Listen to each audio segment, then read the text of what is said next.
I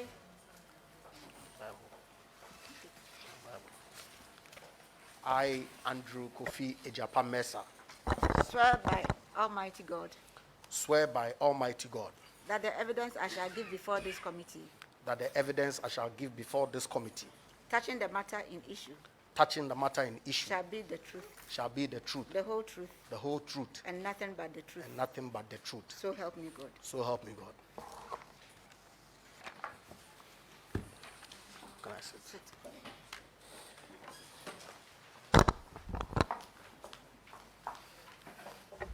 Honorable Andrew Kofi Egyapa Mercer, Yes, Mr. Chairman.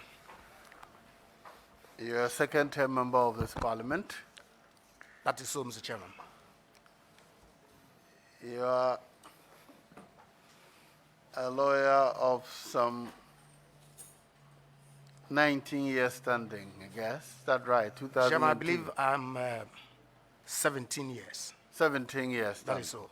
Well, you've worked in the private sector mostly before you were enrolled as a member of parliament.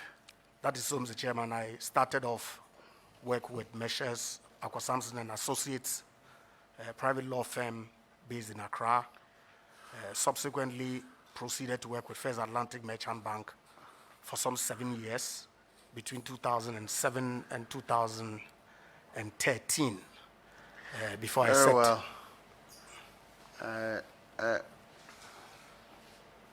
The mention of Aqua Samson will influence me, I must assure Mr. Chairman, you. I know that. Very well. In Parliament, you're a member of the Committee on Privileges, Special Budget, and Constitutional and Parliamentary Affairs. Is that right? That is so, Mr. Chairman. That's my committees for the 8th Parliament. Very well. Now, if there's anything more we must know before we ask you any questions, please tell us. Thank you, Mr. Chairman. I believe that my CV spells out quite clearly my background in detail. I want the committee to adopt it. Safe to say that I'm married with 3 children. Started primary school in Takrady, Chapel Hill Preparatory School. I'm a proud Santa Clausian. I went to Adesado, did my O and A levels before I went to University of Ghana, where I also belonged to the Commonwealth Hall. Studied political science, and subsequently did another first degree in law. Proceeded to Ghana School of Law. I was called to the bar in 2004. Chairman, you're interested to know that I have 2 of my mates on your committee as well. I'll make sure they do not ask you questions. Very well. I'm grateful, Mr. They will Chairman. not participate in your vetting. Even though they have not disclosed their interest, I know, so I will not permit them to ask you questions. But Chairman, then again, my professional background, work experience, started off in private practice and proceeded to the bank, did some 7 years at First Atlantic, like I indicated, started off as assistant manager and ended up as acting head of legal division of the bank. In 2013, I left and set up a small law firm that I've been running since here in Accra. yes, I noticed that on page 3 of your CV, you say that 2013 to present, lead attorney and CEO. Do you have your certificate of, Mr. Speaker, permitting you to engage in office of profit? Mr. Chairman, I do not have it here presently with me, but I indeed attended a committee of members holding office of profit, was assessed, and was duly issued with a certificate by the Speaker to practice law. That is why I have it on my CV as being the lead attorney stroke chief executive of Mercer. The certificate you were issued in 2013 expired in January, in 2017, or was expired in January 2021.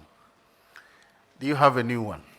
Mr. Chairman, I don't have a new one because I'm sure you'll be aware that that committee, even though has been set up, has not held any formal meetings to make assessments of members who so desire. But in any event, Speaker, my present nomination, if duly approved, will require me to resign entirely from Mercer and Co. and all the activities that I did there over the past 4 years. Very well. Yes, yes. Chairman, I usually don't do this. Did I hear you say the committee on profit holding has not started its deliberation? Not to my knowledge, Mr. Chairman. You are not a member, so yours is to apply. Have you applied? Mr. Chairman, I have not. Like I said, Because I have applied, they are working, others have already met them, they've scheduled, they've cleared others already. So if you have not applied, just say you haven't applied, but don't say they've not started working. very well. Mr. Chairman, I stand corrected. And like I said, since the indication of my nomination by His Excellency the President, it became clear to me that I cannot continue in the role that I occupy at Mercer and Co. So it is my intention, if approved, to resign accordingly.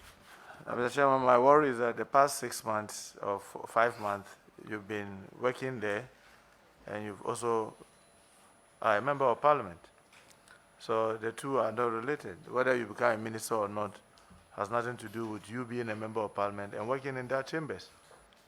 Mr. Chairman, my response would be that obviously if His Excellency the President had not nominated me, I would still be desirous of working there and would have duly put in the application. But like I said, since the indication of my nomination came, I knew quite clearly that my continued stay there would be untenable. And so it is my intention to resign. Indeed, my resignation letters are ready. If you approve me, I would duly Maybe tender just, them. just to ask whether since January you've not been working in your office. Mr. Chairman, informally, I would not sit here and say I do not go to the office. I do go there, except that, like I said, you and I know the committees itself were constituted not too long ago before we went on recess, and at which point my nomination had been communicated to Mr. Speaker and the good people of this country. Anyway. Yes, the leader. Chairman, I should thank you and join you in congratulating our colleague. In your CV, you undertook a steady visit to the Kenyan National Assembly. Is that right? That is so, Mr. Chairman. What did you learn from there, which can improve the parliamentary practice and procedure of the Parliament of Ghana? Thank you, Chair. Mr. Chairman, one thing that was striking was the clear powers that their Privileges Committee had as opposed to what we do have here. And so clearly that learning, of course, the functions of the Kenyan Parliament, the benefits that attaches to that office, the powers that they have in terms of their contribution to national development. They have offices in their constituencies that is fully funded by the state, that gives them the ability to influence development in their constituencies directly, as opposed to ours where everything that government does necessarily is through this assembly. And so there was a clear distinction between our parliament and the Kenyan parliament. And of course, when we went, we were directly, as members of the Privileges Committee of Ghana's parliament, engaged with that of Kenya. And one striking thing, like I said, was the powers of the committee that was different from what it is that we have here. Chairman, thank you.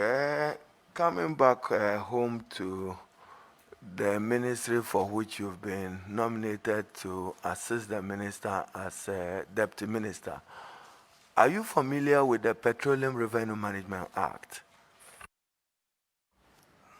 Mr. Chairman, I have procured a copy of it for myself and still studying it.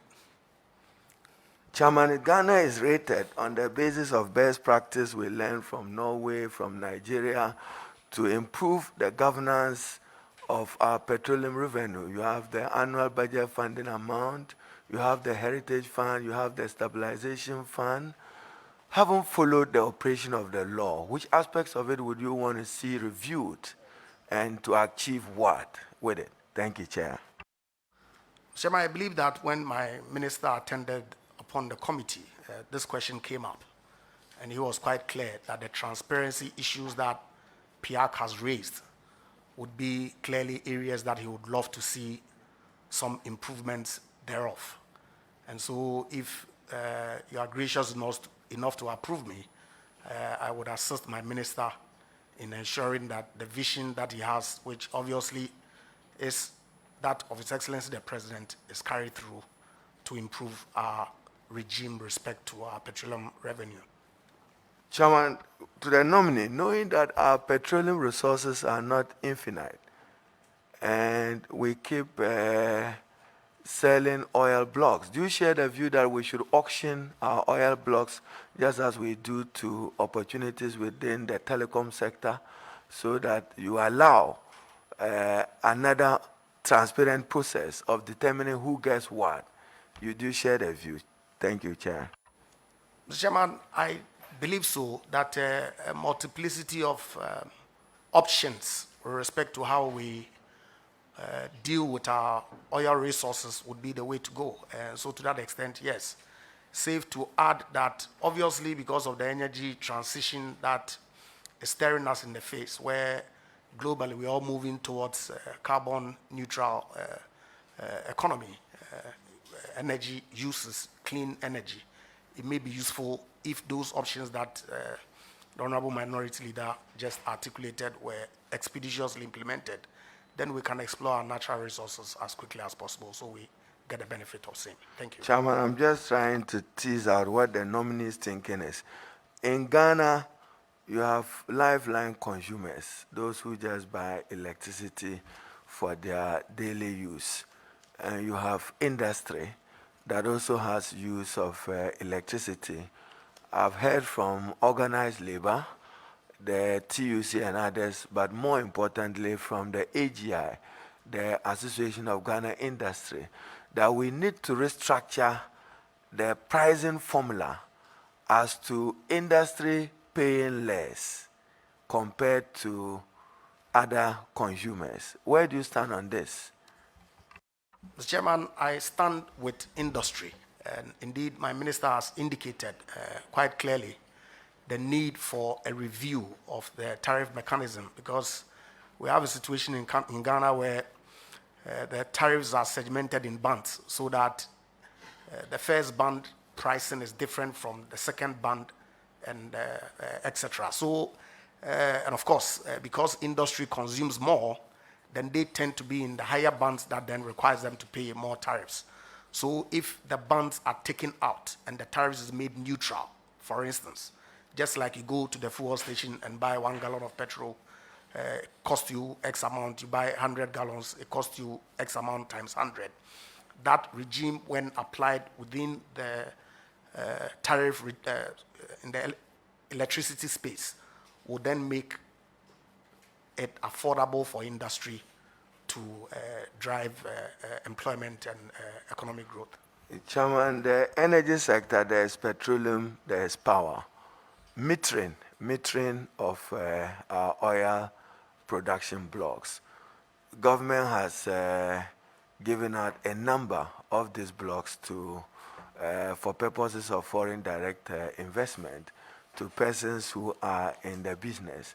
Now they come back and just tell the government of Ghana that we've produced this number of barrels. We don't have an opportunity to cross-check, to determine whether what they are saying is what it is on the ground as they explore and engage in production. You want to share with this committee what your ideas are in order to safeguard the interests of the state of Ghana and to ensure that we get value for money in the contracts that we've awarded, by introducing some kind of metering technology to be able to do that. Thank you, Chair. Thank you, Chairman. Chairman, I have seen quite recently a video of Saudi Arabia and how they monitor their oil blocks and the quantity of oil that is produced at any point in time. They have real-time monitoring of their petroleum assets. This obviously is a technology now that there's a lot of Internet of Things. that we can deploy in oil blocks to ensure that we have real-time access to the production that takes place there. And so that is something that I believe we should explore quite strongly. Thank you. Chairman, even though I was ending, I don't know if you took it up. I just walked in. In your CV, I see Andrew Kofi Egyapa Mercer. Patrick will say Mercy. Are you the same person? Because the present letter of 21st April 2021 has no Kofi in it. Mr. Chairman, indeed, I'm the same person. Chairman, it will interest you to know that I was actually christened Saint Andrew Kofi Egyapa Which of the Mercer. saints? I was actually named after a church. Church or Assembly of God Church? No, the Anglican Church in second year. So come back to our question. So, which name should we? Mr. Chairman, the Andrew Kofi Egyapa Mercer is the official name that I have on record in Parliament. Yes, honourable members. You are one of the classmates, aren't you? You are one of the classmates. So yes, very well, Honourable Council Best. Thank you very much, Mr. Of conflict of interest, I declare my interest that Honorable Mercer was actually my study mate. Yes, we are not only classmates, but we also study mates. Yes, and I have no doubt that he has capabilities to do this work, but he must speak to one issue. In 1989, the National Electrification Program estimated that by 2022, there will be 100% electricity coverage in Ghana. But the World Bank did a survey in 1999 and said it was 83.5%. How are you going to ensure, assisting your minister, that Ghana gets 100% coverage? Don't say America doesn't have it, because Canada has it. Thank you. Thank you, Mr. Chairman. Indeed, universal access to electricity is actually defined at about 90% of total population.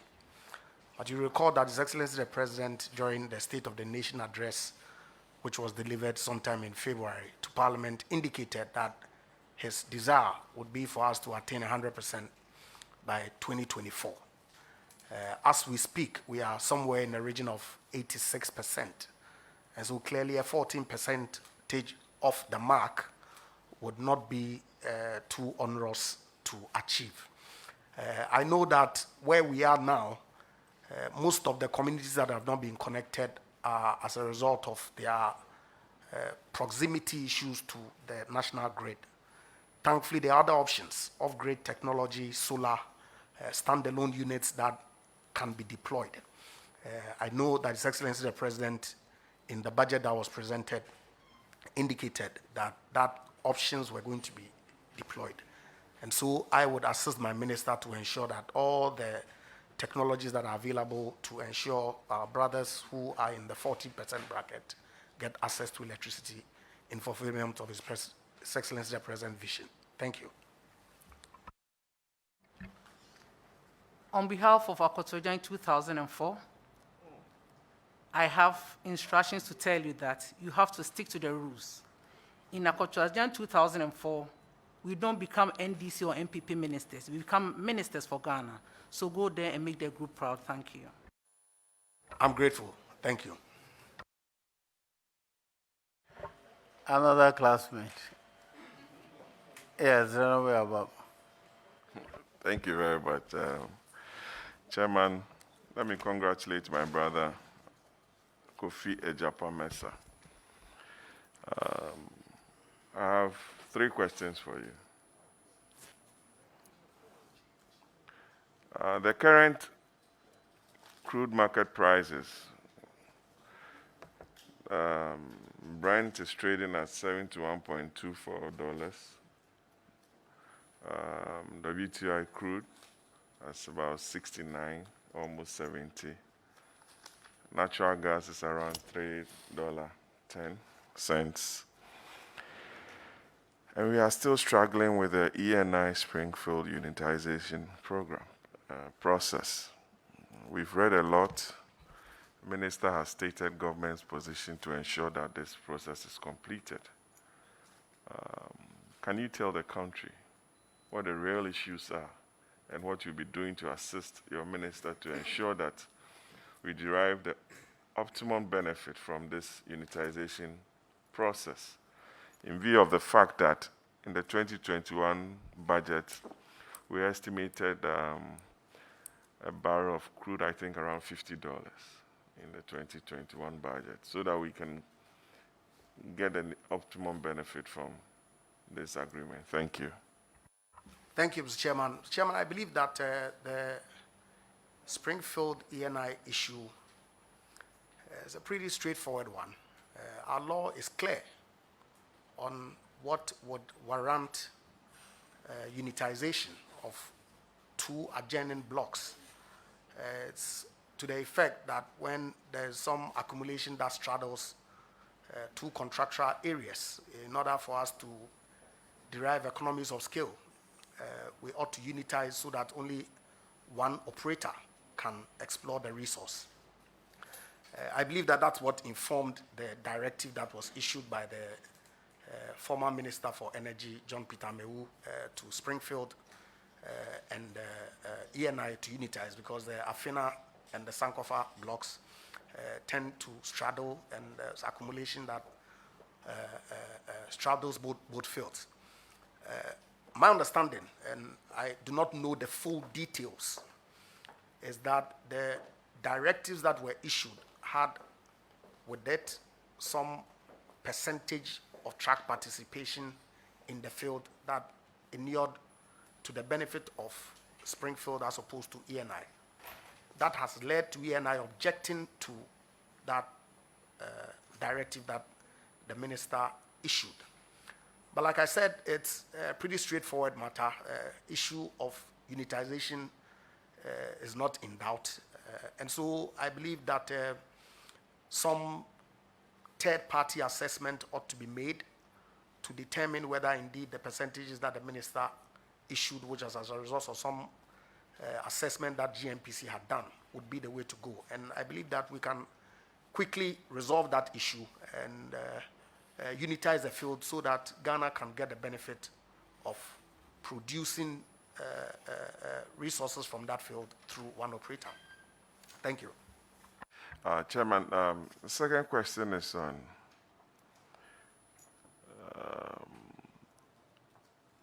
PDS. The famous Informer newspaper has had your name on its front and pictures on its front pages connecting you, the PDS transaction. I never knew your role. I didn't know you were a minister at the time.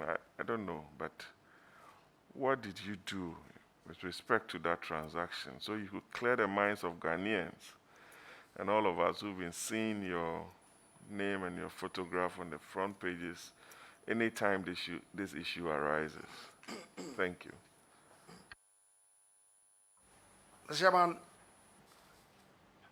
to directly answer your question, I did not play any role whatsoever in PDS. I'm not a director of PDS, neither am I a shareholder of PDS. And so it's interesting, the kinds of associations that have been made. However, Mr. Chairman, in 2014, I was engaged to incorporate a company for a client of mine who asked me to be director secretary, which is pretty much usual with law practitioners. It turned out that that company, which is called TG Energy, went into some unincorporated joint ventureship, which is usually referred to as some consortium, that then bid for the ECG PSP process, and ultimately, when they won, incorporated a company called PDS that then contracted with the government of Ghana. Mr. Chairman, the corporate law principles are quite clear that a company is separate and distinct from its shareholders, and that indeed PDS, when it was incorporated, has its own directors and secretary. I took the pains to actually do an official search before appearing before your committee, and it's clear who the directors of PDS are and who the shareholders of PDS are. Nowhere is Andrew Egyapa Mercer found in these two categories. But like I said, it was interesting that because the documentation for the transaction had my name as director in one of the shareholders of PDS, then it became easy to associate me with PDS and create the impression as if to say I was connected some way, somehow to PDS. But the truth of the matter is that I'm not a director of PDS, nor am I a shareholder of PDS. Indeed, I'm not even a shareholder of the company that I incorporated for the client. So, question of interest in itself, Mr. Chairman, does not arise, has never arisen, because interest as opposed to fiduciary, which is what directors are, is quite clear. Interests are transferable. They are either real or incorporeal. They are either tangible or intangible. These are property. It's a legal construct that is transferable. My role as a director in TG Energy cannot, under any circumstances, be described as transferable to entail me having an interest in that transaction. Thank you. Thank you.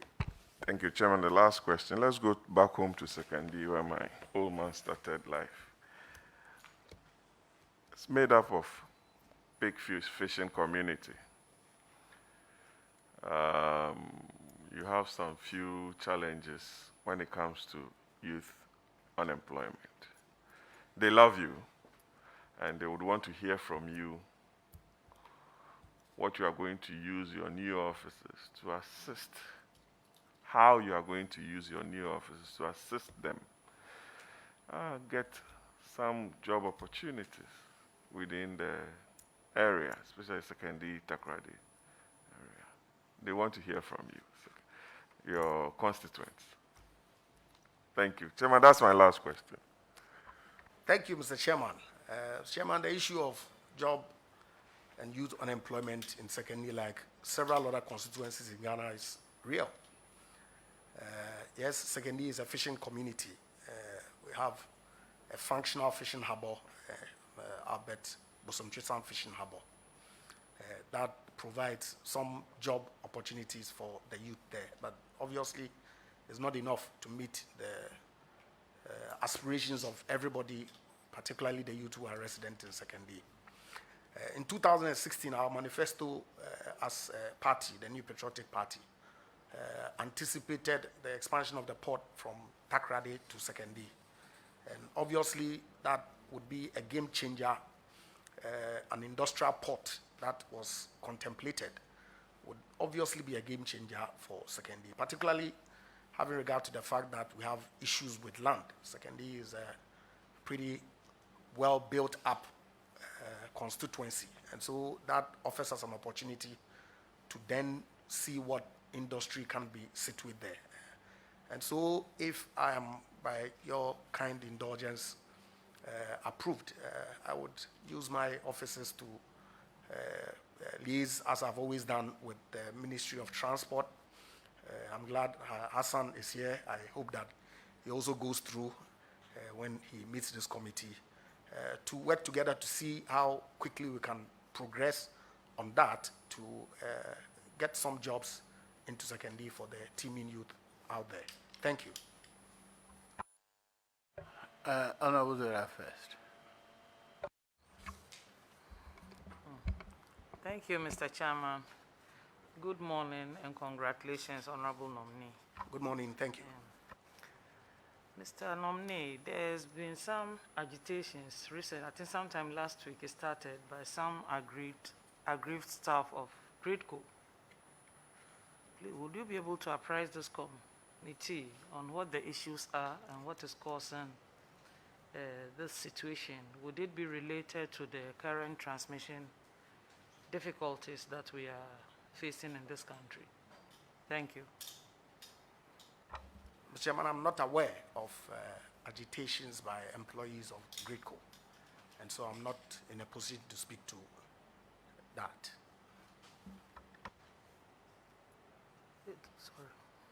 It was all over the media last week, and I thought that for someone who is billed for a position in that particular ministry, you would have been interested, or someone would have brought it to your attention.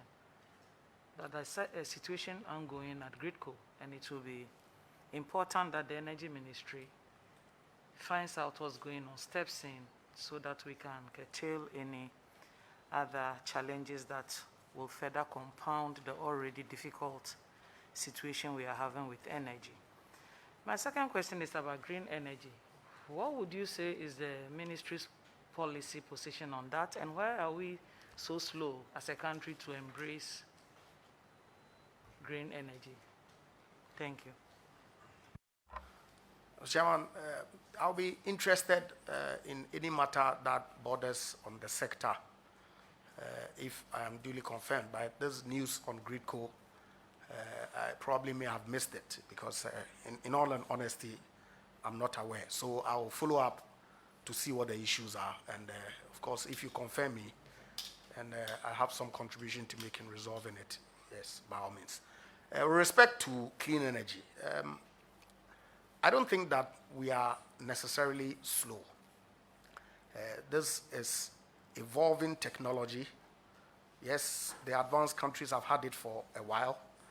They are scaling up their use of that technology. We have, as a country, because of our international obligations, the Paris Agreement enjoins us to also move from carbon fuel to clean energy.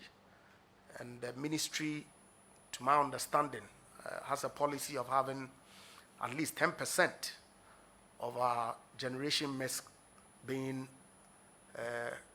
clean energy. And there's a clear plan that has been laid out to ensure that we attain that by 2030.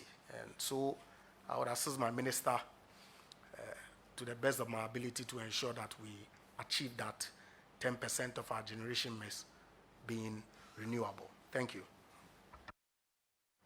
Thank you, Mr. Chairman. And that's my last question. Every day, ordinary Ghanaians are complaining about high electricity tariffs. In fact, most people utilizing electricity for their businesses are beginning to think of other ways of doing it. Others have started using generators, which of course also add to the fuel bill of this country. What will be the ministry's plan to make electricity more affordable to Ghanaians? Thank you. Chairman, I believe that my minister also addressed this matter when he appeared before the committee and indicated quite clearly that because of the technical and generation losses that ECG incurs, which is in the region of some 39%, they do not generate enough revenue to enable them meet their operational expense. And so the easy way out at all times would be to call for increases in electricity tariffs. That obviously impacts the consumer. And so he would lead a charge in bringing efficiency into the operations of ECG so that their technical and operation losses are reduced, so that they can then generate more revenue from their operations to fund their cost. That then would lead to the reduction in the need for increases in tariffs that would inure to the benefit of the consumer. And so I would support my minister in that pursuit so that we can bring much needed relief to all of us who are consumers of electricity. Thank you. As a follow-up, is this initiative going to be backed by an executive policy that would be aimed at ensuring that indeed the issues of inefficiencies are dealt with? Because you see, way back 2013, when ECG appeared before the Finance Committee, the Joint Committees of Finance and Energy, they lamented the same thing.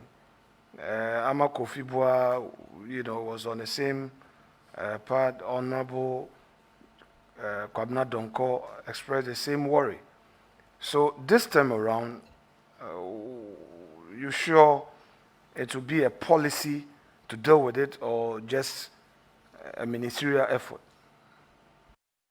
Mr. Chairman, I'm not in a position to confirm whether it will be some executive policy or ministerial, to the extent that I've not had extensive deliberations on this matter with my minister. And so if you are gracious enough to approve me, I would deliberate with him and get an indication of what his views are, and then support him in formulating whatever policy, either ministerial or executive, to ensure that those efficiencies or inefficiencies in the ECG space is significant. What are your own views, though? Because from what honorable member is saying, and from what we all know, paying high tariffs by consumers, industry, is nothing palatable. You and I know. So let us know what your views will be. Chairman, I agree with you. If you look at what goes into the PURC tariff setting, clearly they allow some element of inefficiency that I believe is as a result of the regulations that they operate with, which is legislation. And so I think that further action in terms of executive or ministerial may not be required. It's just the enforcement of that regulation that then leads to the efficiency that is required to ensure that whatever ECG does is consistent with the rules that is already applicable. And so that would be the path that I would go in proposing to my minister that strong implementation, enforcement of the existing rules. Because, Mr. Chairman, oftentimes our easiest solution is to pass some new rule or issue some new directive when, in fact, we have significant rules in place that we just don't enforce. And so multiplicity of rules will not necessarily lead to resolution of the matter. I think that enforcement of the existing one will be the way to go. Thank you. Yes. Honorable nominee, let me commend you. I'm very much aware you know the passage of the Renewable Energy Act. And then we also have a master plan backing the act. As a country, we've gone ahead to amend the act that established We Power Authority to incorporate the usage of renewable energy. Even to that end, we have still not been able to achieve. And I heard your answer to the honorable member when you said that we are not necessarily slow, but I think that we could do better. The passage of the act, the establishment of the master plan, the amendment of the act that established We Power Authority. We are still not moving at the pace that we are all desirous of. What, in your estimation, is the real challenge or the core of the challenge? What should we be doing as a nation to be able to up the usage of clean energy?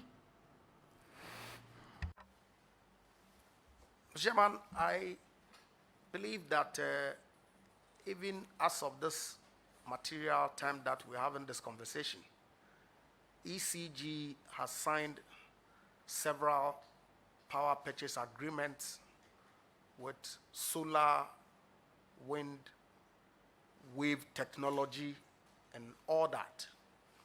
But we are confronted with a situation where we have excess capacity on our hands that we are actually paying for power that we do not consume.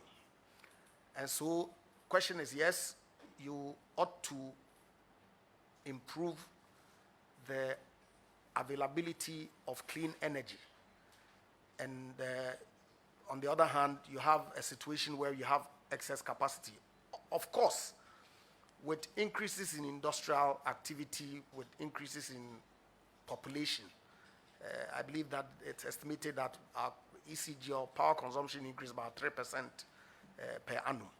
And so I believe that in the medium term, 10 years, where we will be having some additional capacity added on to meet the demands of the time, more focus should be shifted to renewable energy so that we can increase that and then slow down on the fossil fuel dependent generation plants. And I'm sure that if we do that, we would be able to balance our energy mix and achieve the targets that we've set for ourselves as a nation. Thank you.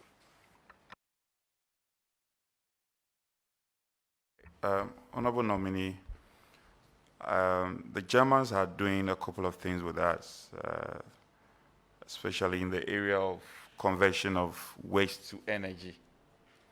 And it's largely decentralized. If you go to parts of Asante region, I'm aware of a number of interventions there. I recognize your answer when you mentioned loudly the existence of excess capacity and all that. And you also went ahead to acknowledge the importance of clean energy. In the wake of environmental challenges that we have, and the fact that we are unable to process our waste, has it crossed your mind the need for us to be able as a nation look at the tendency to convert waste into energy? Has that crossed your mind? And if it has, what would you be able to do to assist your minister achieve it? Yes, Mr. Chairman, it has. But looking through the national energy policy, I did not even find as a policy waste to energy. What I saw obviously was nuclear, coal, solar, and then the traditional fossil fuel dependent generation that we have. I'm told, and indeed last week when the Honorable Reku was here, same question was posed to him, and he indicated that the cost that is associated with waste to energy is pretty much prohibitive, and so that's why we haven't paid too much attention to that generation potential. Obviously, with evolving technology, some of these costs come down. They tend to reduce. Indeed, a couple of weeks, I saw a newspaper publication where the Zoom Lion group of companies had signed some MOU with an American company to do waste to energy. Obviously, because they manage most of our landfills, they tend to be the dominant player in the waste space. They potentially would have the raw material, which is the waste, to generate the power. And so I guess that it's an area that we need to look at. And I can assure you that if you are gracious enough to approve me, I would look at it. I must quickly add that as I said before you this morning, I do not know which sector that my minister is going to place me. And so if I happen to find myself in the power sector, then obviously that will be part of my portfolio. But if I'm not, then I may have to discuss with my colleague or whoever ends up there to see how we can broaden our scope and consider those options in our mix as well. Thank you. Chair, Mr. Chair, this will be my last. Honorable nominee, you rarely intimated a policy direction on nuclear and coal.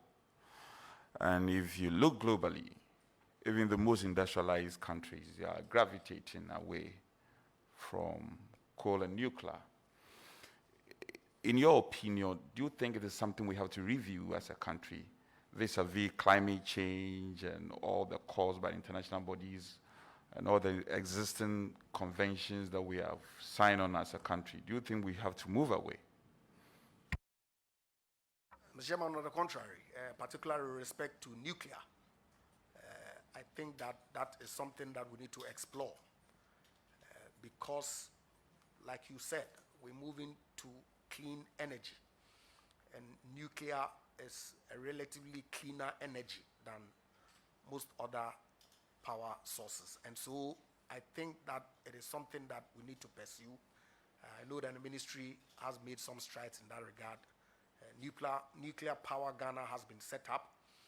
They are engaging vendor countries to sign MOUs with, and they have identified locations where they are doing some seismic studies to see its suitability. And so I believe strongly that if our industrialization agenda is to pick up, then cleaner energies that are safe, including nuclear, should be explored quite strongly. Thank you. Yes.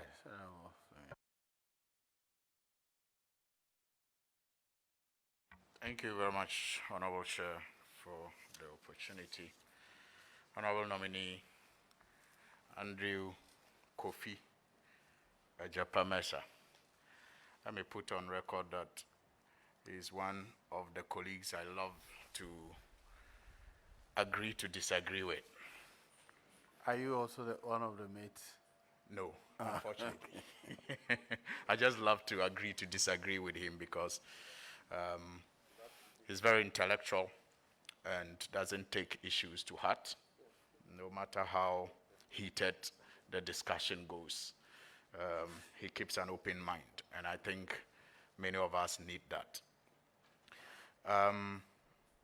On the subject of PDS, you have answered a couple of questions, but I would like to revisit that, especially because we have to remember how the state lost $190 million of the Millennium Challenge Corporation facility as a result of this botched deal.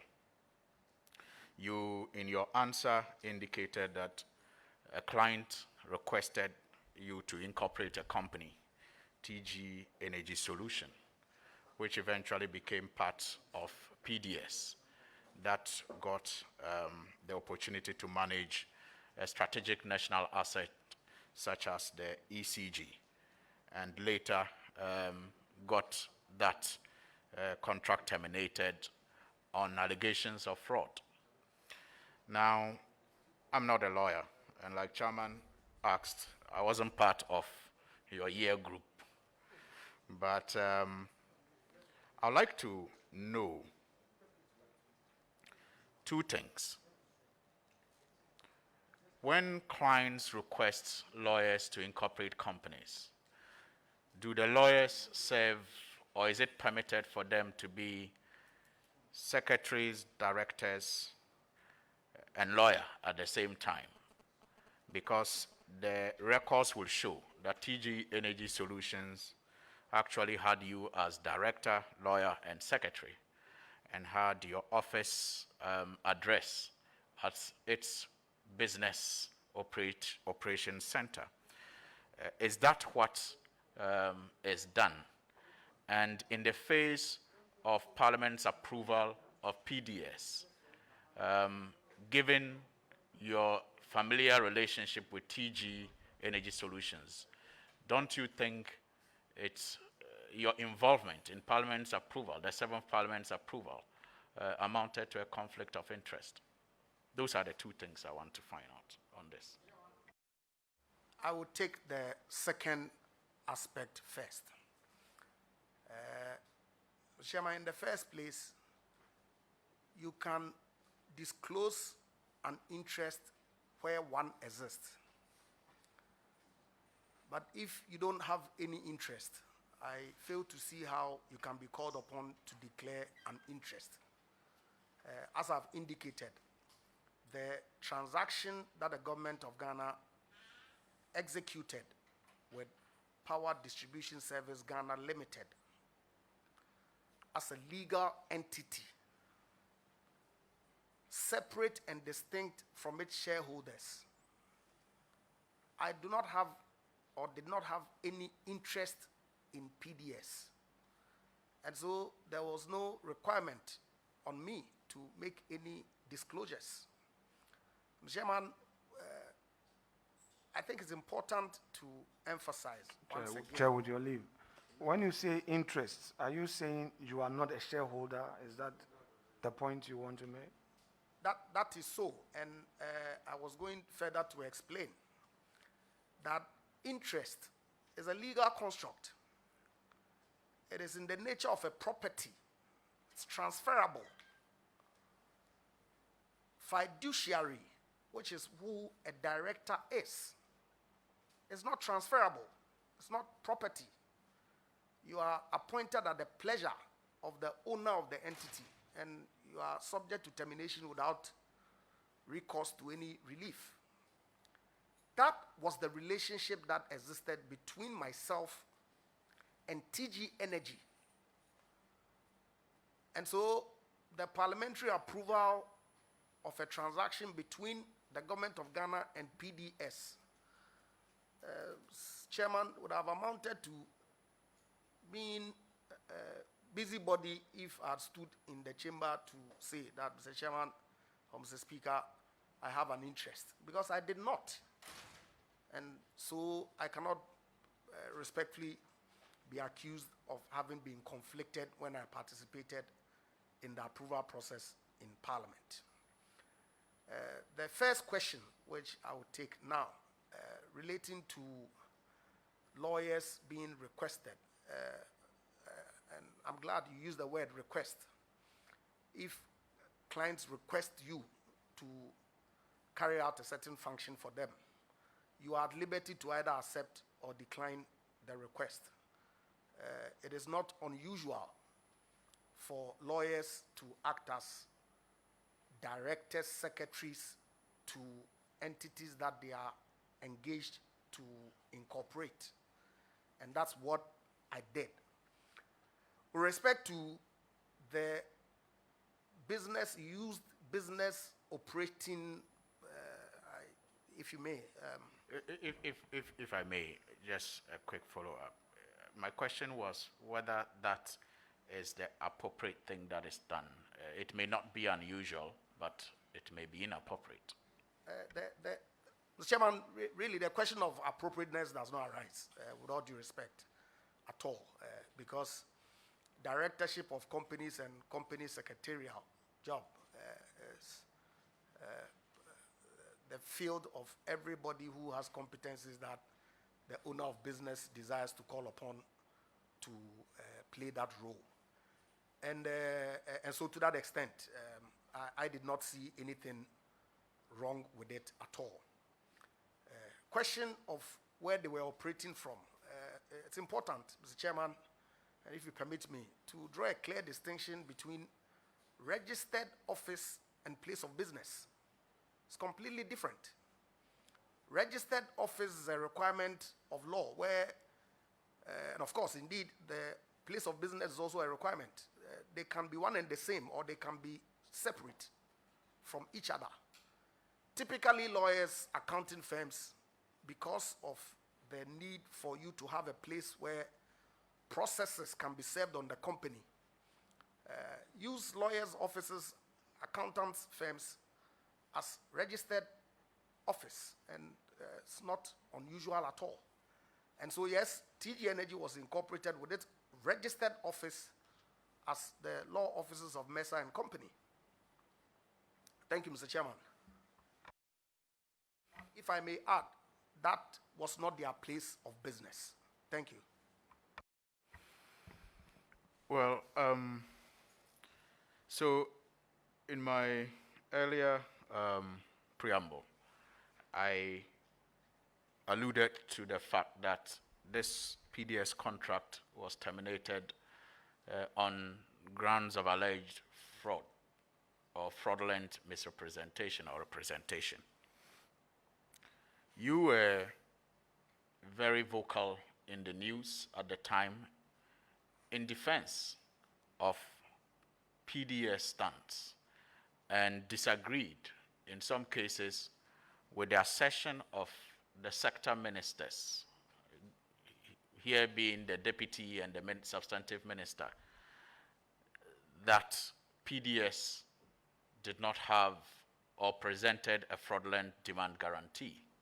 You defended that, and you thought the minister misspoke, and the deputy minister perhaps did not get it right.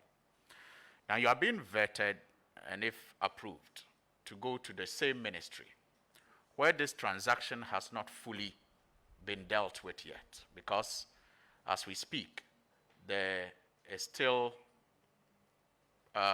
litigation over some accounts that the PDS and ECG managed together. You go into that ministry. Now, based on this allegation of fraud by previous ministers, which you disagreed with as far as this transaction is concerned, and if approved, you will be working in that ministry where this transaction is still being handled. What will be, or what should we expect your attitude to be as far as this alleged fraud that resulted in the nation losing $190 million of the MCC facility is concerned? Mr. Chairman, you are right. I disagreed strongly with the then Minister for Energy for the choice of words in describing the transaction as fraudulent, and I still disagree with him now. Because, Mr. Chairman, I read the statement that was issued by the Minister of Information, the official mouthpiece of the Republic of Ghana, the government of the Republic of Ghana. And in that statement, the Information Minister said that government had detected some material breaches and so had proceeded to suspend the transaction pending investigation. Mr. Chairman, following the investigation that was conducted by the government of Ghana that led to the termination of the transaction, nowhere in the official communication were the words fraud used. Mr. Chairman, indeed, I have read the FTI report, which was commissioned by MCC, and the issues were clear. Mr. Chairman, I further proceed to add that I'm a lawyer, and so words like fraud, which connotes grave, if you like, offenses, ought not be used loosely, or if you like, without the requisite fact or evidence to support it. And so with all the information that was available to me at the time, led me to draw the conclusion that the then Minister of Energy had misspoke, and I'm on record to have used those words in disagreement with the minister. And like I said, the basis was the official correspondence that had come from the Ministry of Information, which clearly did not suggest fraud at all. Chairman, you see, there's a lot of misconception out there, and I think that the PDS transaction, the way it ended, was unfortunate. But I do not see fraud anywhere, because here is an entity that had, as part of its contractual obligations, procured an insurance guarantee through Danwell Insurance from a company that is based in the Middle East, Alkut. Alkut issued the guarantee.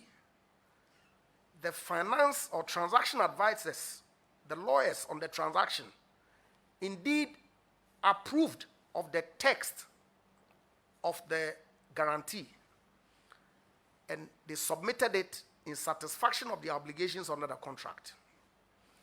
Subsequently, some inquiry was made by the board chairman of ECG, soliciting some documents from Alkut. And Alkut then comes and says that the official within our organization that signed the guarantee did not have requisite authority. They did not deny the existence of the guarantee or the fact that it was issued by the company. Nowhere did they deny that. But they said that the official did not have appropriate authority to sign that guarantee, and so they were not going to be held liable under that. Based on this representation from Alkut, the government of Ghana says, hold on a minute, if the guarantee that you procured and submitted to us... Chairman, by way of follow-up, just, yeah, sure. You see, honorable nominee, a lawyer speaking law, and a non-lawyer using his choice of words. So I just want us to take away the technicalities. I can understand that your disagreement was based on the choice of words, that technically or by law, using these words or the phraseology that was introduced by the minister was what you disagreed with. Correct? I mean, I just want us to be on the same path. Correct? Absolutely. Correct. Mr. Chairman. So that being said, the view taken by government, therefore, was that the guarantee that had been issued by Alkut, which guarantee its principles denying thereof upon enhanced due diligence by ECG, that matter haven't come to the attention of government.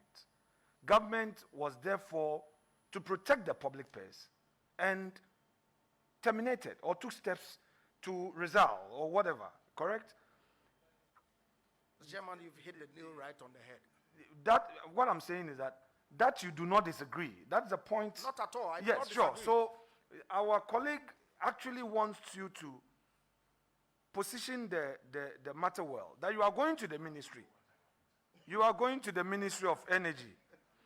His understanding of that disagreement in terms of choice of words is to the effect that you disagree with the termination and you disagree with the position taken by the ministry.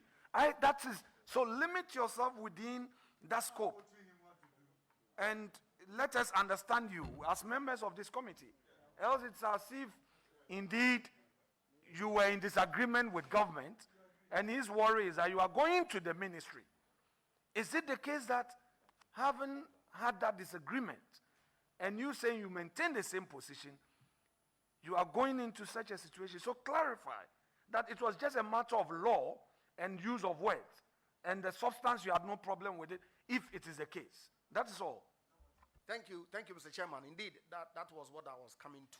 Mr. Chairman, I think since I'm here, let me clarify that. Let me clarify and state what I actually wanted. Listening. No, please. Listening to the narration until the okay, I won't use the word interruption. The guidance came, the intervention came from the Deputy Majority Leader. I get the notion that if your narration is to be believed, it would then mean that some injury and loss may have been caused to PDS in this whole transaction, for which, if you become Deputy Minister of State and they make claims on government, your advice to your minister will be that they were wrongly treated? Not at all, Mr. Chairman. The position that the government of Ghana took is founded in law, and I support the position that the government of Ghana took by terminating the agreement, because as of completion date, the guarantee that PDS submitted was found to be worthless. The completion date being the date that the asset was transferred, the obligation was to provide a valid guarantee as of that date. Post that date, I could result from that obligation under the guarantee. So, effectively, Mr. Chairman, that guarantee was not in place. And so government was right to terminate the agreement. And I stand squarely with the government of Ghana for that decision. Thank you. Well, Mr. Chairman, material breaches, worthless demand guarantee, all sound like what they say about diplomatic language, saying the nastiest thing in the nicest way. So instead of call it fraud, you call it material breaches. You call it worthless demand guarantee. That's just by the way. But let me take you to your constituency. Yesterday, the Premier League saw a very exciting match. I recall when I was a fanatic of Real Tamale United, RTU. I am still a supporter, but no longer a fanatic. When I was a fanatic of Real Tamale United, one of the teams that used to be in the rivalry brackets of Asante Kotoko, Hearts, Olympics, RTU was Hazakes. What has been your support to that club? And what do you say to some controversy over whether they requested jerseys from you or not? And did you give them those jerseys? Mr. Chairman, my support to Hazakes, to be honest, is very minimal. Because I'm a supporter of second 11 wise. And so my support to secondary level wise is well documented. I've provided some support to Hazakes in the past, but like I said, it's very minimal because both teams are suffering, both Wise and Hazakes. And so naturally, because my affinity to Wise is quite well known, I tend to lend the little resource that I have more to Wise than to Hazakes. I do not recall a request for jersey in the past, but if a request for a jersey had come, I'm sure that that wouldn't have been too much to do for them. And if the need still exists, you can rest assured that I will take steps to meet that need. But like I said, I do not recall that such request came to me in the past. Thank you. Now finally, Mr. Chairman, to the sector that you are going to, and I take note of your statement earlier that you yet do not know which part of the ministry, which sector of the ministry you will be in charge of.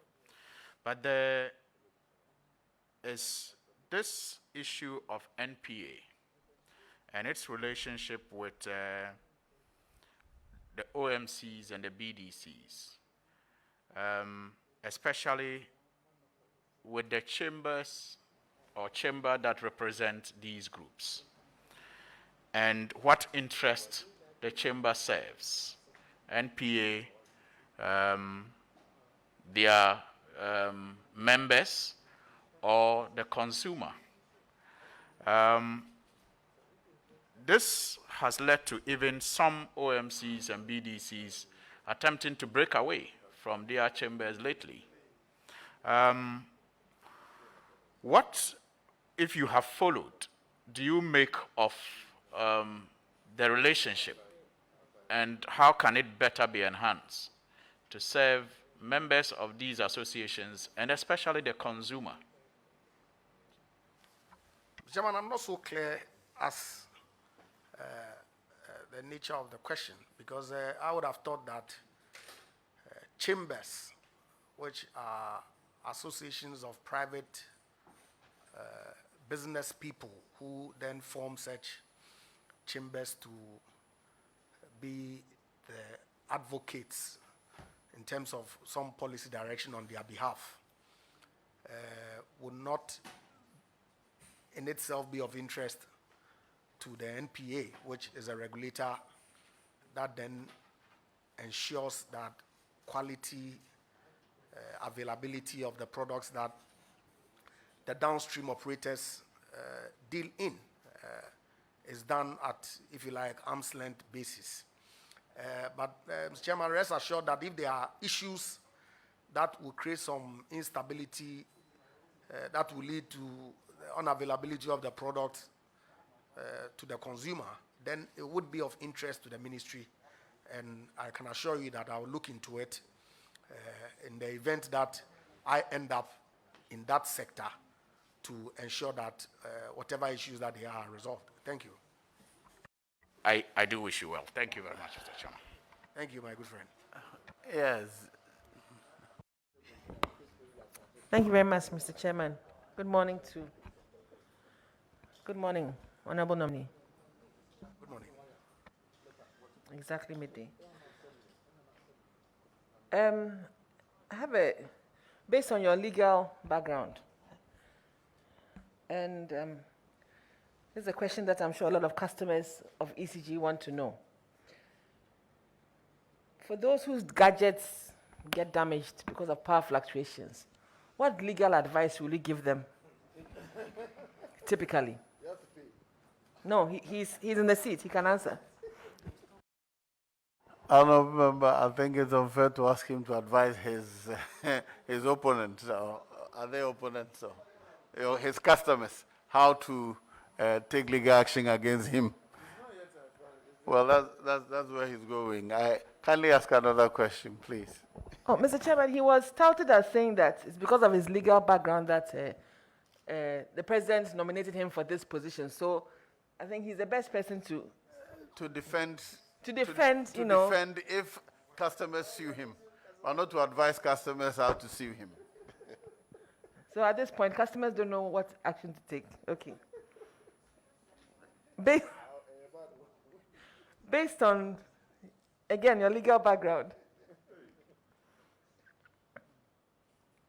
what advice did you give as a company secretary during the PDS brouhaha that caused the government a lot of embarrassment, and also the compact? Again, I'm referring it to your saying that it is because of your legal background that the president has nominated you. You understand my question? Yes, Mr. Chairman, I do. My simple response to the question is that I was not secretary to PDS. In fact, the company secretary on record for PDS at the company's registry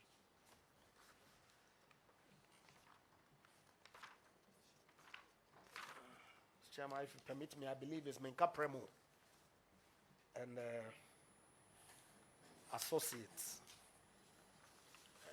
And so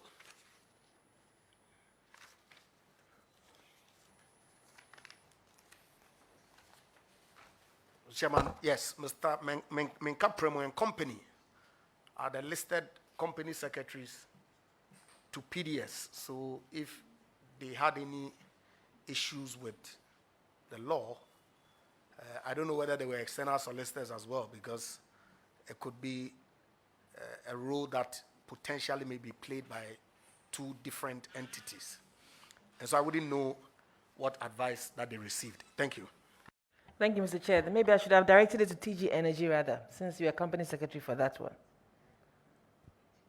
Chairman, TG Energy had no contract or engagement with the government of Ghana, so my advice was not sought with respect to the transaction on the reference. Thank you. I find that hard to believe, but we'll take it as you say. 2 weeks ago, the deputy minority leader warned against deputy minister designates who were partaking in official duties. What have you done since you were nominated and to warrant such a warning across board? Just give us an idea. Thank you. Mr. Chairman, I've had the benefit of visiting the minister on a number of occasions, but I've not, as the Constitution in Article 80, I believe, says that I have not entered upon the duties of my office without subscribing to the oaths that are listed thereon. So, to answer directly, I have not performed any official duty since my name was mentioned by His Excellency the President. Thank you. That will be all, Mr. Chairman. Thank you. Yeah, leader. Thank you very much, Mr. Chairman. Mr. Chairman, I would just want to start with the importation of finished petroleum products. It is estimated that about 95% of all the finished products that we are using are imported. Are you aware of this? Mr. Chairman, I believe so, since Tor really, which is the only refinery that we have, is not functioning optimally. Do you know why Tor is not functioning? Mr. Chairman, I wouldn't know the details, but my understanding is that they have some huge financial constraints, and some plant got damaged, I believe, sometime in 2017. And the insurance claim that they made to replace couldn't get them because they made some modifications to the existing plant. And so the funding was inadequate to replace what had been damaged. Thank you. And you think this large importation augurs well for our petroleum industry? Mr. Chairman, as a country, I believe that if we are able to refine our petroleum products here and consume them, obviously be much more beneficial. Thank you. So in your view, I mean, as a business person and going to that ministry, what advice will you give to the minister to see to the revitalization of Tor?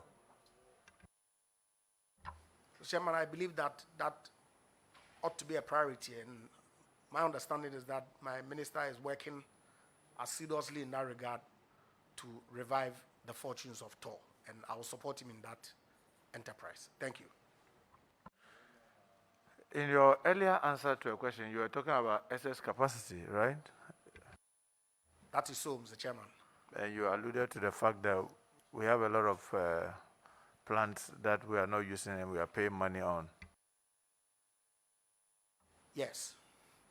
So what will you say are the current challenges that have led to distribution shortages that all of us are feeling the pain whilst we have excess capacity? Mr. Chairman, I believe that about 3 weeks ago, the minister held a press briefing and apprised the good people of this country about the challenges that we're having in our transmission space. That it's seeing some work. Pokwase bulk supply point is a case in point. The Kaswa bulk supply point is also another one. And of course, the instability within the central belt, Ashanti region and Kumasi and its environs as a result of the reduction in the water level at Bui. Of course, because of the transmission work that is ongoing and because of the obsolete nature of the existing transmission infrastructure, many of the power that is produced essentially in the West and the east, that is Tema and Takrady, is not being, there's no capacity to carry it to complement what is happening in the central belt. And so that's the reason why we are having the instability in the central belt, and also the programmed outages that we experienced in Accra as a result of the Pokwase and Kaswa bulk supply point projects that are being carried out. Mr. Chairman, I just want to find out from him. I know he hasn't been there, whether he has cross-checked these facts and he's abreast with the facts as they pertain on the ground, or he's just relying on what the minister's press conference said. Yes, Mr. Chairman, I'm relying on what the minister indicated in his press briefing. Thank you. But have you, because you are preparing to come here, have you cross-checked whether this SS, so-called SS capacity, are SS that is available? Mr. Chairman, yes, indeed, the fact of the matter is that our total peak demand, I think it was in February of 2021 that we experienced about 3,100 megawatts of power. Our installed capacity is in excess of 5,000, and our dependable capacity is in the region of some 4,900. So obviously, if your peak demand is 3,100 and your installed and dependable capacity is 4,900, 5,200, then the gap between the peak demand and the dependable capacity, even if you are taking a conservative position, would be excess. And so that I know as a matter of fact. Thank you. Yeah, so you know that just as you yourself tried to clarify, the installed and dependable as against available are three different things, right? Mr. Chairman, I believe that dependable and available are the same. It's just the installed that is the differentiator between those three terms. Thank you. Are you aware whether we are exporting power to any of our neighboring countries? Mr. Chairman, no. Mr. Chairman, I just want to take him back to PDS. TG Energy Solutions Ghana Limited. What was their interest, the nature of their interest in the PDS? Mr. Chairman, they are listed as a shareholder of PDS. So indirectly, they were more or less part of the owners of PDS, right? Yes, Mr. Chairman. And you were a director and a secretary to TG Energy Solutions Ghana Limited. Am I right? You are correct, Mr. Chairman. What was the nature of your interest in TG Energy Solutions Ghana Limited? Mr. Chairman, I had no interest whatsoever. Thank you. If you are, But when you say you had no interest, you are employed by the company, so to speak. Is that not an interest? Not at all, Mr. Chairman. Like I explained, my understanding of interest is in the nature of property. And so, But if you're paid, it's property, isn't it?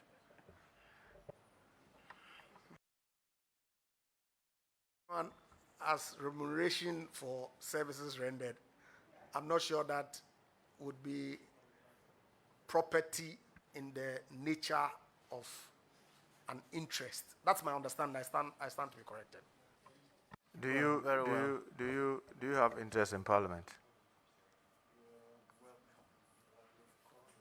Mr. Chairman, I'm an elected member of the good people of Second D.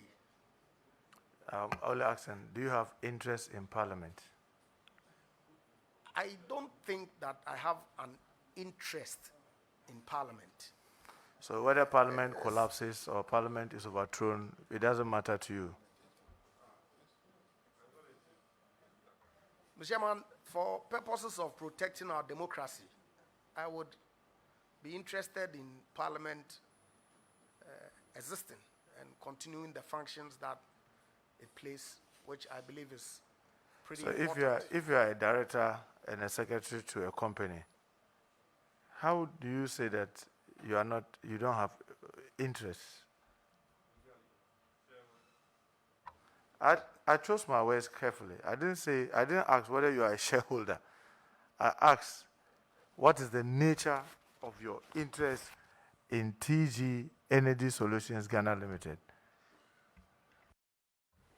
Mr. Chairman, as I explained, my understanding of interest, which is really a legal construct, is one that is in the nature of a property that is transferable, either tangible or intangible, real. But with respect to my duty or my relationship with TG Energy, Mr. Chairman, my understanding is that it's in the nature of a fiduciary, which is separate from an interest. And so that's why So, say Mr. Chairman, I'll just that ask him, I do not have do you interest. draw benefits from TG Energy Solutions Ghana Limited? I should have been, but I never did. Because the contractual relationship required that I be paid, but I was never paid.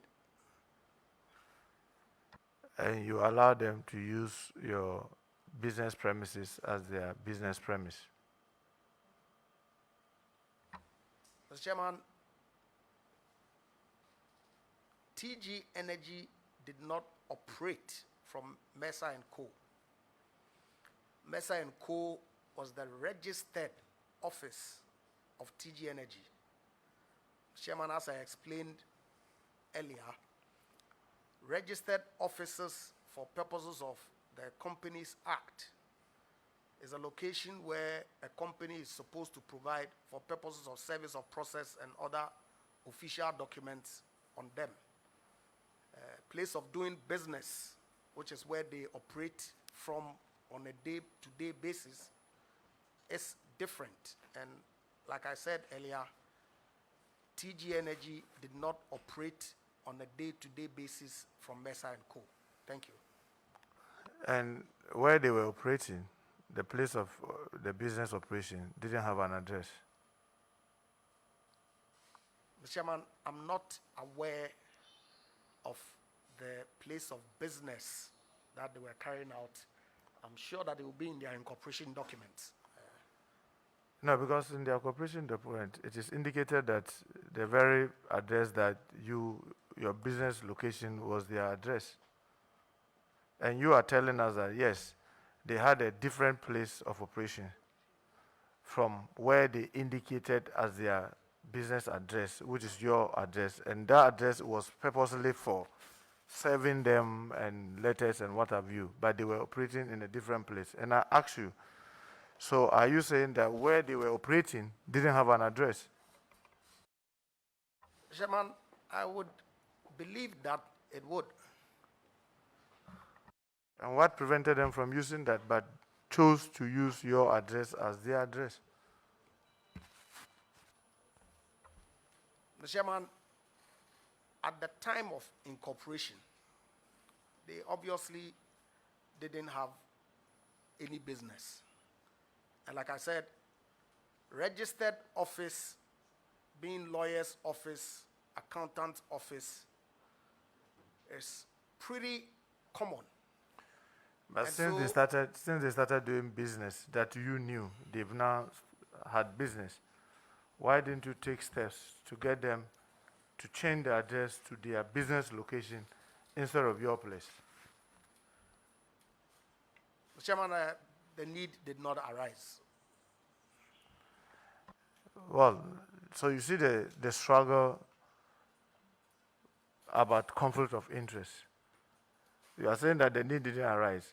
This is a company that you are a director, you are a secretary, and obviously you do everything to protect their interests because you are a director. If you not accept to protect their interests, you not accept to be a director there. Your company is providing secretaryship to that company, and that company has shares in PDS, and PDS is discussed in Parliament, and you didn't see the need to recuse yourself in a manner that will not endanger or will avoid a conflict of interest. And you don't see anything wrong with that. Mr. Chairman, without sounding repetitive, the clear distinction between the entity that the government of Ghana contracted with, which is PDS, and its shareholders, is pretty clear. There was no business between the government of Ghana and PDS, TG Energy. In any event, Mr. Chairman, like I've said earlier, my understanding, and I stand firmly on it, that directorship does not constitute interest. And so I did not have and still do not have any interest in TG Energy that would have required me to disclose in accordance with law. In any event, Mr. Chairman, TG Energy was not the entity that the government of Ghana was having the transaction with. And so, in all honesty, I did not see any reason which required that I make any said disclosures. In any event, Mr. Chairman, the documents that were submitted to Parliament with respect to the parties and their directors and shareholders in the PDS transaction were all disclosed in the documentation that was submitted to Parliament. Thank you. And when it was disclosed, was TG Energy Solutions Ghana Limited, was it not part? Yes, it was. And you are a director for TG Energy Solutions Ghana Limited? Yes. Well, Mr. Chairman, let me just move on. You continue to say you disagree with the Minister of Energy on the basis they use in terminating the PDS contract. Is that right? No, Mr. Chairman, that's not what I said. I'm saying that, and the question that was asked of me was specific to my disagreement with the Minister of Energy on the use of the words fraud. Because at the time that I was making the comments, I was speaking in my capacity as a spokesperson for government communication. And the official communication that government had issued on the transaction at the time that it was suspended was that government had taken steps to suspend the PDS transaction for material breaches. I said that for the minister to have said that the transaction had been suspended because of fraud was incorrect. Subsequently, when the investigation was concluded and the government of Ghana determined that at the completion date of the transaction, there was no valid guarantee in place and proceeded to terminate it, I fully support the action that was taken by the government of Ghana to protect ECG. Thank you. Now, you said your disagreement was the use of the word fraud. Yes, Mr. Chairman. And you also said that I could,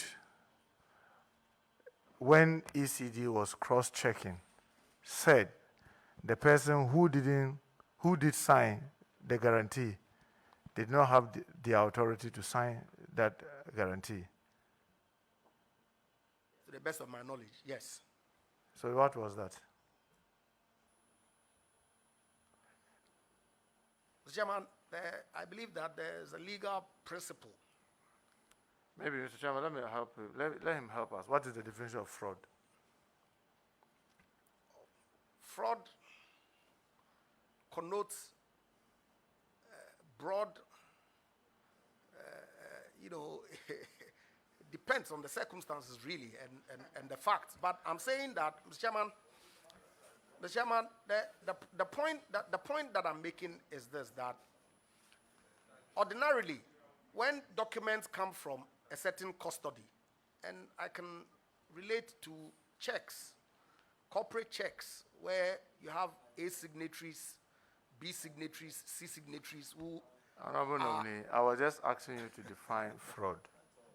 That's all I asked you to do.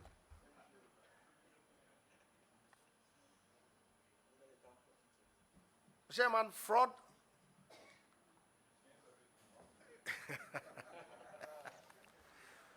Well, maybe if you are not willing to, let me just ask him. Will misrepresenting a fact amount to fraud?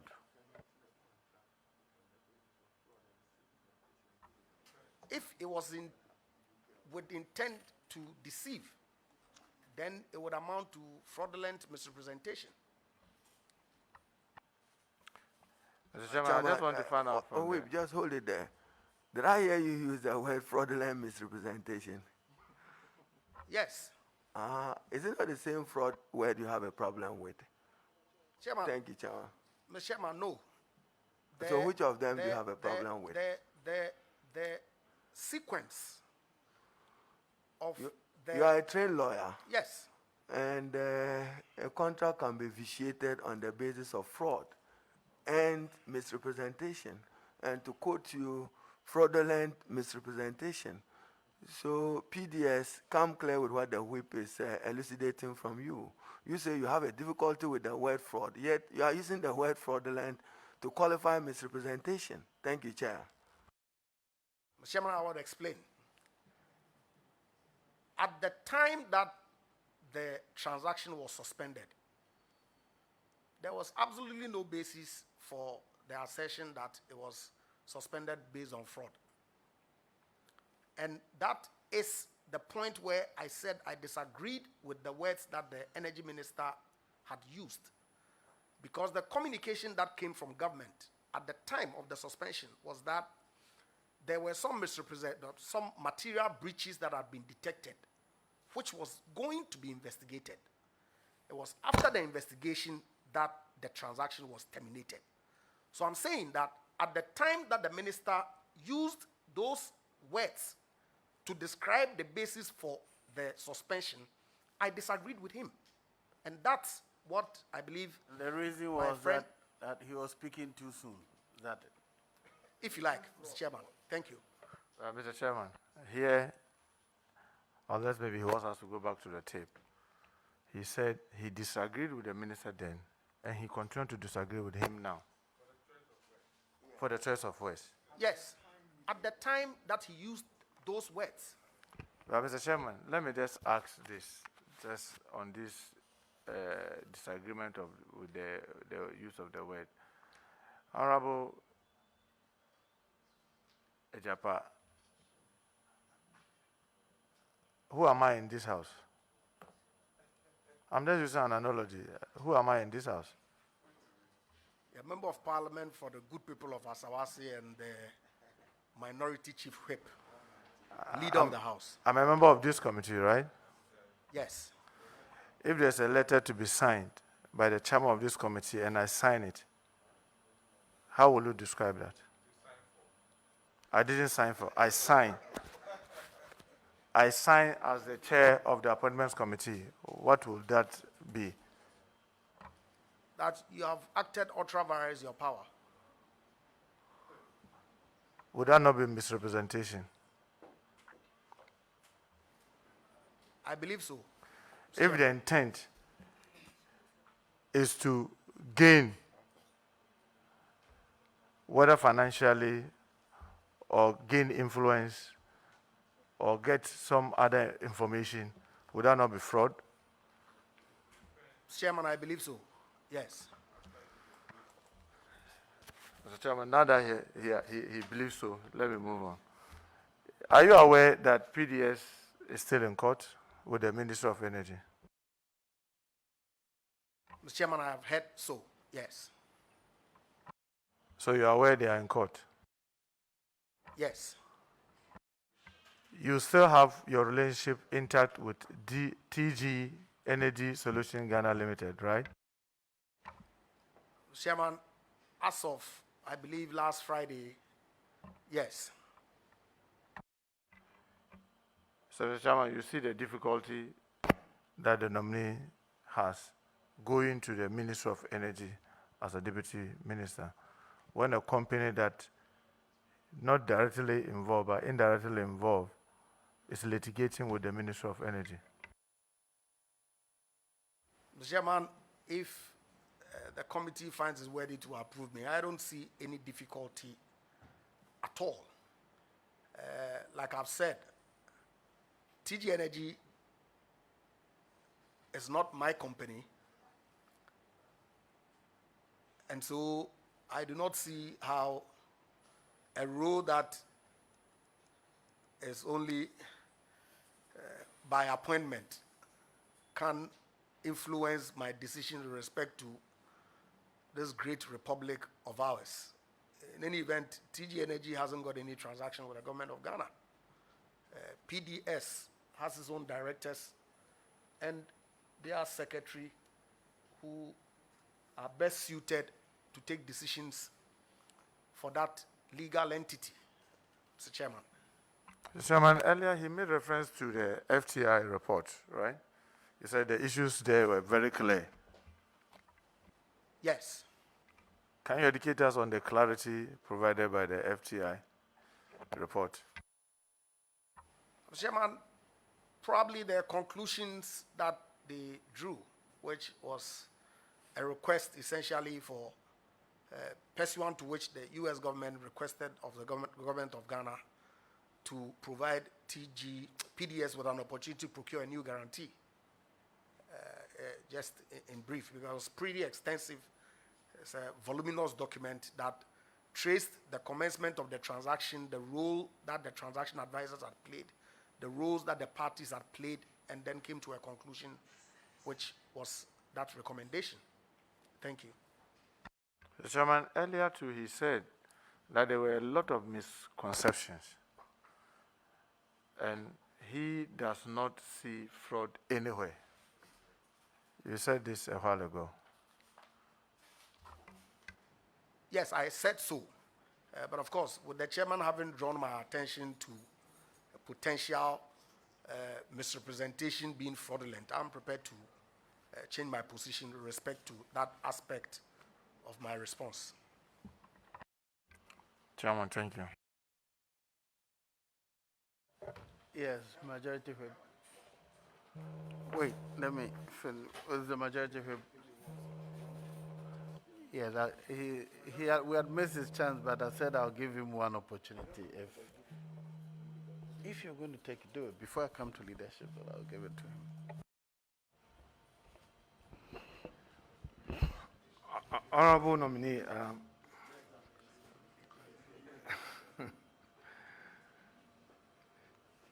the Alkut response to ECG was to the effect that the officer who signed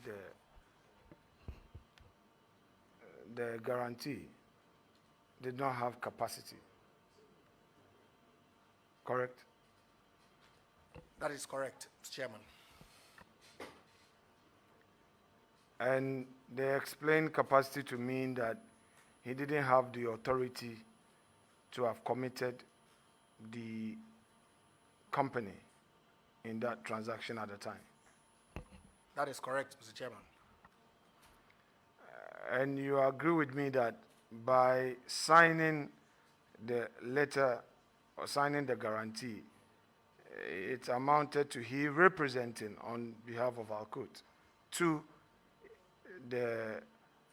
Danwell. That is correct, Mr. Chairman. Right.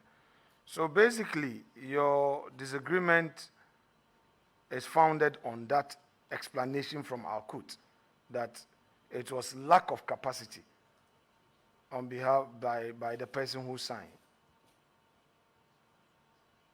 Mr. Chairman, indeed, this was even later in time.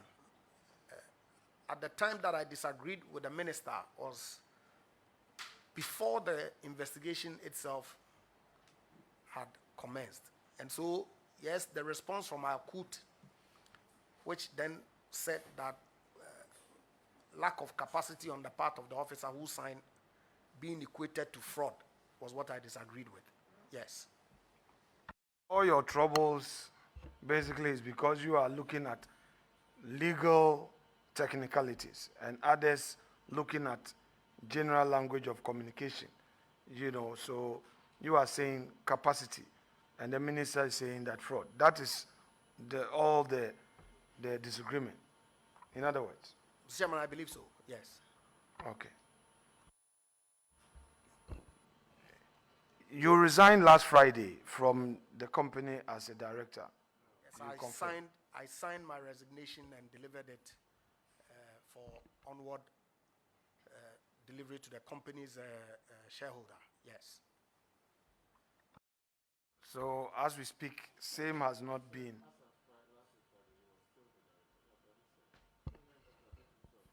So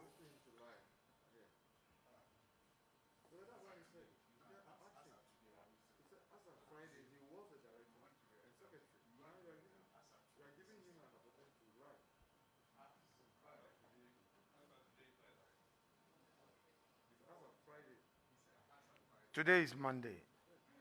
You are not a director of that company.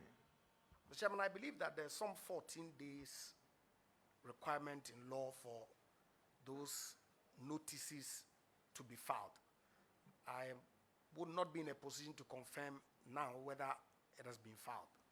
But I expect that at the very least, within 14 days, those notifications would have gone to the, in fact, I would ensure that that is done so that my relationship is formally terminated. Thank you. You know your minister very well. I believe so. And you know he's very workaholic. Are you ready to keep that pace with him? Mr. Chairman, if I'm to survive, I do not have a choice. Thank you. Very well. Mr. Chair, my last question. I wasn't here when you took your oath, but let me end with this very simple question to you. In all difficulties and dangers, in whom do you put your trust? Almighty God. Well, I believe your faith is well founded. I wish you well. God bless you. Thank you, leader. Yes, Honorable, yeah. I'll give you the one before I take the last. Thank you very much, Honorable nominee. I see from the CV that you headed a law firm and you have several years at the bar. So my question is a straightforward constitutional issue, and I want to have your take on it. I recall that we have several members of parliament, 7 on boards of state institutions, parastatals, and agencies, some even as chairpersons of those boards. I have been looking at Article 98 of our Constitution. Article 98 of our Constitution. And it says in 98(2), a member of parliament shall not hold any office of profit or emolument, whether private or public, and either directly or indirectly, unless permitted to do so by the Speaker acting on the recommendations of a committee of parliament on the grounds that A, holding that office will not prejudice the work of a member of parliament, and B, no conflict of interest arises or would arise as a result of the member holding that office. On the basis of this constitutional provision, what will be the procedure for the president to appoint anybody who is a member of parliament to serve on a board or chair a board of any state institution or parastatal? Chairman, I believe that the words of the Constitution are clear, lends itself to no interpretation at all, and that anybody who the President desires to go into another position of profit ought to obtain the permission of Speaker as laid out in 1982. Thank you. Is it just the Speaker, or that the matter has to be referred to a committee of parliament set up for that purpose, and the committee has to make a recommendation to the Speaker? Honorable, you came late. He has answered all those questions. He appeared before the committee, took his certificate in the last one. And not in his capacity as the head of a firm or a private company. I'm talking about members of parliament serving on boards and chairing boards of state institutions, the procedure for appointing them. Because very often we hear that member of parliament is on this board, that board, an announcement is effected. It doesn't come to parliament for approval. It doesn't go to the speaker for his approval. And yet, we don't know that for a fact, since those are personal. The applications are personal. So let's leave that to, it's not a general thing. So let's leave that. If he had one, if he was the chair, and we have evidence that he hasn't applied, let's deal that to him. But otherwise... No, this is a general constitutional question. What is the proper process? Oh, why? When, honorable member, yes, when a member is appointed a chair or a member of a committee, what is the procedure for obtaining a board, a state, is it a corporate or even a private member? Even a private one is still business of profit. What is the procedure for obtaining the certificate to practice in that direction for profit? Speaker, like I said, I mean, the procedure is spelled out like my senior colleague himself read out, that you need to appear before the committee that is set up by Parliament, which in this case is the Committee for Members Holding Office of Profit, and their recommendation goes to the Speaker for approval. And so that process ought to be carried through, I believe. Thank you. Yes, Honorable Minority Leader, you may now ask a question. Chairman, I should thank you once again for the opportunity. But just to paraphrase a non-succinct ruling of the court, that it is axiomatic that fraud cannot be predicated on truth. Fraud cannot be predicated on truth. Therefore, if a representation is untrue, it is fraudulent. And if a representation is false, it will amount to contractual law, a fraudulent misrepresentation, which becomes the basis of the government of Ghana wanting to vitiate the contract with PDS. So, question of semantics, you can choose to have problems with the word fraud, but it is the case. So, by your understanding, why was the contract with PDS vitiated by government? Mr. Chairman, I think that I agreed with Chairman's elucidation of misrepresentation and the fact that misrepresentations could be fraudulent. And so to that extent, yes, without sounding repetitive, at the time that I disagreed with the minister, I felt it was too early because no facts had been established at that point. But subsequently, when it turned out that the investigation had led to a certain outcome, government of Ghana was right in its wisdom to terminate the agreement. So just keep it there. What was government's wisdom? There's no contract. What's the wisdom? Share with us. What's the government wisdom in terminating the contract? What's the wisdom? If you disagree with the whip that it is not on the basis of false representation. Mr. Chairman, the wisdom was that obviously if the issuing party, which had provided guarantees to, as it were, restore government of Ghana in the event of some wrong being occasioned by PDS. So you can hold your view, but the truth remains that there was misrepresentation by one of the parties. That's why the matter is in court. I'm Mr. not Chairman, saying that I agree with you. I'm not saying that don't be Mr. Chairman, entitled I agree to with that you. view. I agree with you.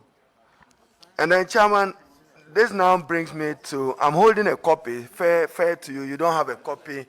PIAC report, Public Interest and Accountability Committee, established under the Petroleum Revenue Management Act, Act 815, annual report for 2018.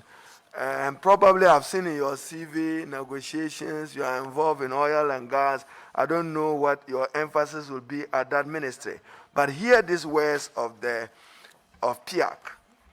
The carried and participating interests,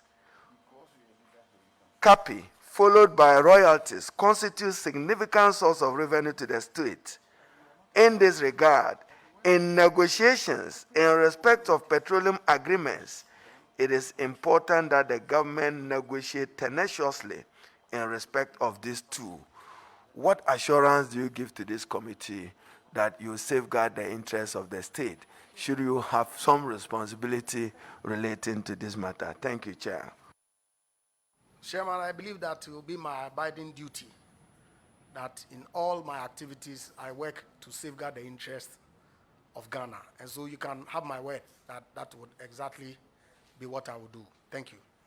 Chairman, back to PDS. Are you suggesting to this committee that somebody failed to undertake proper due diligence to safeguard the interests of the state? Mr. Chairman, I believe that the transaction advisors, particularly in view of the principle that official deeds are deemed to have been regularly performed, guarantee that bears the corporate signage, seal, signature of an official of our court will be deemed by anybody who is doing due diligence to have come from proper custody. And so to that extent, I do not know whether it will be appropriate to say somebody failed to do proper due diligence. Could the circumstances that led to the termination have been avoided by officials of government? Thank you, Chair.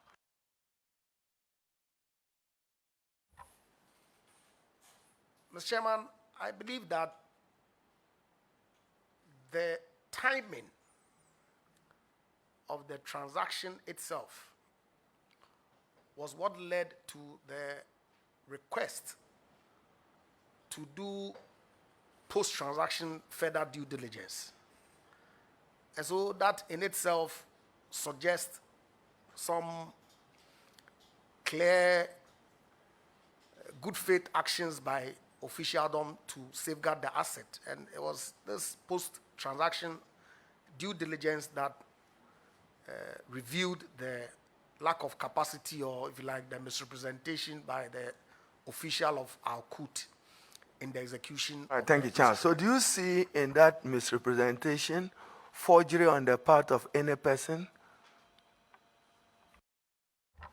Mr. Chairman, I wouldn't be in a position to say, but I can understand that some individuals who are working in an official capacity can act in excess of their authority. Ultra virus, as you said. Absolutely, and it may be difficult for you, a third party. And I understand that the matter is in court, but for us, safeguarding the interests of the state, the accounts of PDS, as I understand, have not been reconciled. The government of Ghana, ECG, have no access to it. It was escrowed in the name of PDS. There is a matter in court. The people of Ghana want to know what happens to the money sitting in that account. You want to share your view on that with us? If you go there to assist the minister, what advice are you likely to give him? Because that is state money. Mr. Chairman, escrow would necessarily have some escrow agreement that would contain the instructions pursuant to which releases can be made out of that escrow account. So far, I haven't heard in all of this that PDS has actually assessed the funds, which then suggests to me that they do not have direct control in how the escrow is managed. That then will suggest to me that potentially the government of Ghana or ECG would have a role in how the escrow account is expended. All right, so leave it there, Chairman. So there are major unresolved issues bordering on the PDS transaction. The country have lost a good and fair opportunity to have allowed. Honorable, I think you're concluding from his statement. Please ask further questions. This your conclusion is not part of the record, please. When you Chairman, finish, which record? what you're counting now, you're I'm building not up on an counting answer anything. to his question. No, which I think is not I'm fair. making an So just observation follow that. up with your question, please. Chairman, I'm making an observation that there are unresolved matters with PDS, and I stand by it, Chairman. I'm not challenging your right to say that, but I'm saying don't fix it on his answer. I don't fix it to him. I just That's making what a you're trying statement. to No, do. no. But please ask your next question. No, you got it wrong, Chairman. I just said, has the account been reconciled to the best of your knowledge? I'm speaking on authority. The account have not been reconciled. Nobody in Ghana knows how much was paid into PDS account. Nobody in Ghana knows what is happening to that account. That's a comment I made. Anyway, back to PIAC. Another observation. It is observed that in 2018, GNCC earned as much as $85.2 million US. GNCC to pay its debt to GMPC for that year. However, it chose to apply the entire amount to its operations. You are going to the Minister of Energy. You'll be assisting the Minister for Energy. GNCC makes money. Instead of clearing its outstanding obligations, it chooses to spend on its operations. What are you likely to do about it should you be approved as Deputy Minister? Thank you, Chair. Mr. Chairman, I believe that when my minister appeared before the committee, these are all issues that relate to the transparency in the management of our oil revenues that the minister dealt with in his responses, and said that he would ensure that we have some more transparency in the management of our resources. And I can assure you that I would assist him in ensuring that measures are put in place that then provides the requisite transparency to avert these issues from occurring. Thank you. Thank you very much. Again, allocations from ABFA, and I take it again from the PIAC report and observation. Some of the money remaining unspent, yet there are competing interests of state and competing demands across the country, yet you have this significant amount of money, I can refer to it, which for a particular year is not spent. The Petroleum Revenue Management Act, even though shepherded by the Ministry of Finance, the ministry you are going to will have a role. What do you promise to do about this? Thank you, Chair. Mr. Chairman, I believe that there's a provision in the Petroleum Revenue Management Act that when funds that were allocated to the ABFA are unspent, they ought to be transferred to either the Heritage Fund or the Stabilization Fund. And so if those provisions are not being adhered to, then that clearly ought to be done away with. And so I will take a look at it and then proffer my advice on what to do to my minister for him to liaise with the Ministry of Finance to ensure that the right things are done. Thank you. Very well, Honorable. We thank you for attending upon the committee to answer questions. You will hear from us later, but for now, you are discharged. Thank you. I'm very grateful to this committee, Mr. Chairman. Thank you so much.